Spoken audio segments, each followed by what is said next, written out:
Welcome back to another episode here with Chef Chronicles, you guys. So in a previous video, I definitely showed you guys the different stages of how to get to caramel, from soft ball to soft crack, hard crack to firm ball, and then caramel stages. And like I said, you're looking for an amber color like honey when you are making caramel. And there are different forms of a color of caramel. Now, I did recommend in the video that if you're looking for a caramel color, you literally can take off the heat and between 320 to 350 degrees Fahrenheit. And if you go any above that, it becomes considered burnt sugar and it tastes bitter and it's horrible. So today's video is basically of how to make a caramel sauce as well from that stage of caramel at home. Now, everybody has their own variation of how to make, caramel sauce. And I'm laughing because there's something else that came up into mind just now, but it can be anything. It could be from water, it could be to heavy cream, it could be butter, it could be lemon juice added into it, there's condensed milk. Everybody has their own way. You just have to try out all the ways, and definitely whichever one you feel comfortable with, you definitely go ahead and make. I definitely recommend, if you are making caramel sauce, to make it with either heavy cream or water. And the reason for that is because if you decide to make it with heavy cream, you have 2 weeks to use it, just because of the fact that it has cream, a dairy product inside there. But then if you don't do it with heavy cream and you use water, it can last a whole month into your fridge. So the ingredients that you're going to definitely need, because I'm making a water base, because I'm going to keep it for a little bit longer. You're going to need some corn syrup. You're definitely going to need some sugar. You're definitely going to need water. And then you're also going to need some extra water on the side, just to, get that thinning process of once it gets to that caramel stage consistency. So let's get started. Okay, so just the same technique that we do. So the very first thing is you're going to take about a half a cup of water and put it onto the side and let that come up to a warm, just because you want it to be warm. The next thing that you're going to definitely do is take at least 3 tablespoons of water and you're going to add it to a pot. We're doing the same process as we would do our sugar stages, but so you're going to heat this up first before you definitely add the sugar. Okay, so once that happens and it's nice and warm, you're definitely going to take about a half a cup of sugar and you're going to go ahead and add it into the pot. And about a tablespoon of corn syrup. Now we're going to go ahead and do the same process. Do not go ahead and stir it, just let it do its magic. If you stir it, that could bring more crystallization on the side of the bowl.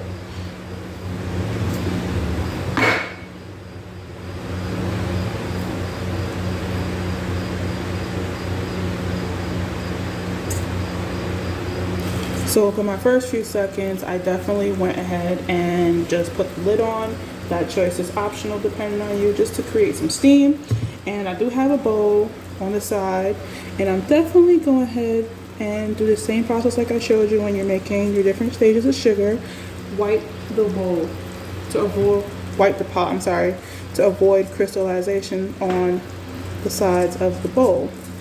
Definitely, once it starts to come to a boil, you definitely want to add your probe thermometer in as well.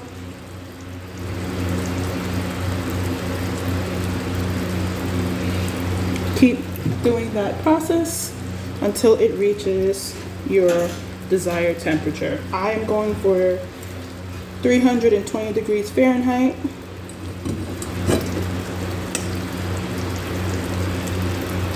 So I'm almost at my desired temperature, and as you can see over here, it's starting to get that color. I really want to say this before it gets there. Once it gets to the color that you are definitely looking for, you want to put the heat down on low, because the more you leave it on high, the high heat that you have, or the medium heat that you have, or the medium to low heat, it can get darker, which can get bitter. So the reason why I'm suggesting, once it gets to the color that you're looking for, that amber honey look color, that goes my timer, you definitely want to put it on low.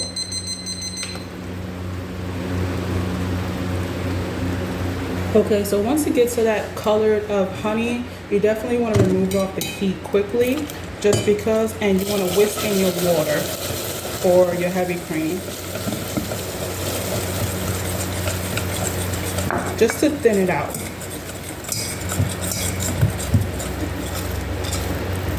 Like so. So once you add in your water or cream, you could definitely go ahead and stir it. But as you can see on the sides of my bowls, after adding my cream, it definitely got into like a little bit of crystallized.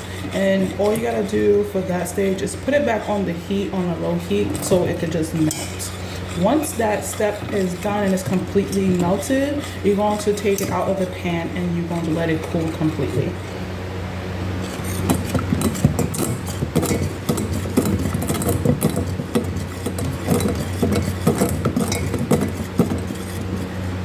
So caramel, you could definitely change it. So if you definitely want it to be like a salted caramel, you could definitely add like the salt inside this process while you're whisking in the cream or the water. And once that is done, you could definitely change it into like a cream base if you want.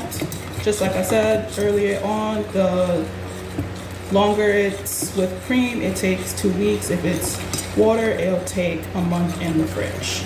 So we're going to remove this off the pan and into something storable, and we're going to let it cool completely, like I said.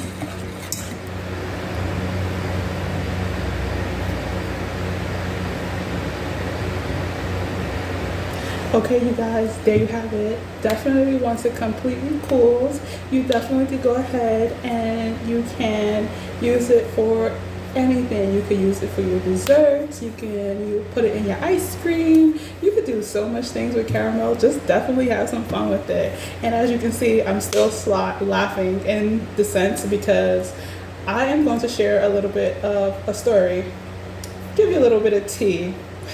So as a chef coming up, you know, you may experience a lot of things.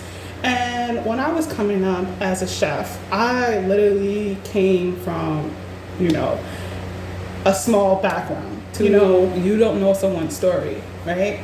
Be careful at how you judge someone. I eventually met a chef, and the chef literally made it a joke or found it really funny because I didn't know how to make caramel sauce, right?